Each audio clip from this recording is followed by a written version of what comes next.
జోసి. నేను ఎంపీఎస్ వంతాలలో 3వ క్లాస్ చదువుతున్నాను. అమ్మ దుకాణం నుండి బెల్లం తెచ్చింది. ఆ బెల్లంతో పాయసం చేసింది. పాయసంలో బాదం పప్పు కూడా వేసింది. అందరం కలిసి ఆనందంగా తిన్నాము. నా పేరు కల్పన. నేను ఎంపీఎస్ వంతాలలో 4వ క్లాస్ చదువుతున్నాను. ఒక అందమైన నెమలిని చూశాను. దాని మెడ చాలా పొడవుగా ఉంది. మెడ నీలం రంగులో ఉంది.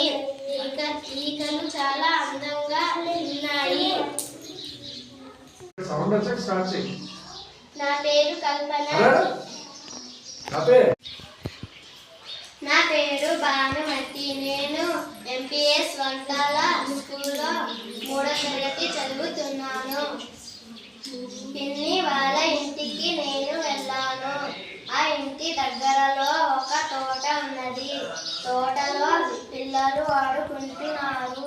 పెద్దలు తోటలో నడుస్తున్నారు.